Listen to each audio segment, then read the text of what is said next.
Нема да копате. Отворивте војна со народот. Народот не заборава и народот не се предава. Порача од еколошкото движење Здрава Котлина по одлуката на Вишиот управен суд да ја поништи одлуката со која беше запрено спојувањето на концесиите за експлоатација на рудникот Иловица Штука. Оттаму велат дека пресудата не значи зелено светло за работа на концесионерот Евромакс. Туку судот само утврдил процедурални пропусти во владината одлука од 2023 година за поништување на спојувањето на концесиите. Според нив, Вишиот управен суд не се произнел по суштинското прашање дали концесиите се законски, оти одамна се истечени роковите според законот за минерални суровини. Од еколошкото движење за Канал 5 велат дека втор дом немаат и дека за единствениот жестоко ќе се борат. Ние сме тука, ние ќе се бориме, а они колку имаат желба да трошат и енергија и ресурси за да се борат со нас, треба да им биде јасно. Ние втор дом немаме.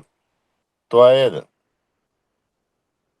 И сега ако мислат дека туку така лесно ќе пројдат преку нас, мислам дека се лажат. Нас не ни е ова нешто ново. Ние некогаш на мајтап си велиме, ние сме дома. Они се тие што ни доаѓаат кај нас. Ние друга опција, освен да се браниме и да штрајкуваме и не знам да вршиме притисок врз властите. Од Здрава Котлина додаваат дека е симптоматично што државата не е обжалила одлуката во предвидениот рок и дека владата и натаму има механизми да го одбие спојувањето на концесиите на Евромакс. Тие велат дека Струмица и 70 на село од околината ја користат подземната вода која при експлоатација би се загадила со сулфур и цијанид. Од владата пак по одлуката порачаа дека станува збор за наследен процес од претходната влада и дека судската одлука мора да се почитува, но и еколошките стандарди. Приоритет останува создавање на услови за економски раст, нови инвестиции и отворање работни места, но тоа никогаш нема да биде на сметка на здравието на граѓаните.